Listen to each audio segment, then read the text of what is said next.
جزاک الله. مفتي صاحب محترم دا عبدالله ملګري سوال کړی چې قدیاني چې کنه په اسلام کې زنديق دی او په عین کې کافر دی. دې جواب خو تیر هفته باندې مونږ ورکړی وو چې د بعض خلکو دغه اعتراض دی چې د پاکستان د خوارج چې کم دي د تکفیریانو ډله چې کومه ده چې عالمانو مخالفت کوي د جمهوریت په نوم دا جمهوریت کفر دی، عالمان ته د کفر نسبت کوي، د ټول پاکستان عالمانو ته عوامو ته د کفر نسبت کوي. دا خلک دغه اعتراض کوي چې دغه جمهوری نظام ځکه کفر دی چې په دې نظام په وجه باندې قادیانی ته کافر ویل شوي دي، زنديق ورته نه دی ویل شوي.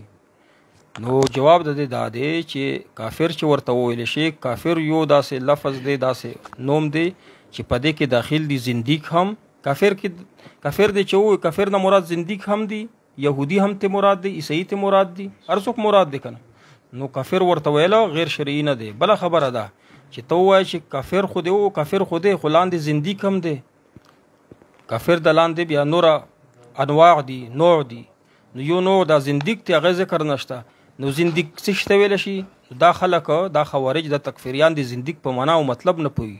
زنديق دې ته ویلی شي چې یو سړی دی چې هغه په ظاهره باندې کافر دی او د خپل کفر د کافر خپل کفر ته اسلام وایي، لکه میرزایی چې کم دی. خو په عین کې ورسره دا لیکلي دا تکفیریان د عین نه ګوري. علما کرامو هر یو پهلو ته سوچ کړی دی. لوی لوی علما کرام دي دغه شی کې چې په عین کې وردن نه کړی دی قادیاني. یو خو د قادیانانو ته غوسه ورځي دغه تکفیریان یې راوچت کړي دي چې دا د سیاسي علما کرامو خلاف خبرې کوي. او بله دا خبره چې پوه نه دي، نه پوه دي. نو زنديق هغه دی چې هغه خپل اسلام ته کفر وایي او په عین کې دا لیکلی شوي دي چې قادیاني به ځان ته کافر وایي او ځان ته مسلمان نه وایي، اذان به نه کوي، لمونځونه او مسجدونه به نه جوړوي، خپل لمونځ ته به لمونځ نه وایي، خپل عبادت چې کم کوي. یعنی د اسلامي چې کم شاعر دي دا بالکل ځان دپاره نه استعمالوي، دا به عین شکني وي. نو چې کله دوی منع کړ چې ته ځان ته مسلمان نه شوي، نو زنديق خو نه شول پاتې که نه. دوی منع کړي دي په دې شک باندې چې قادیاني عمل وکړي نو بیا به زنديق پاتې شي، خالص کافر به ځان ته به کافر وایي.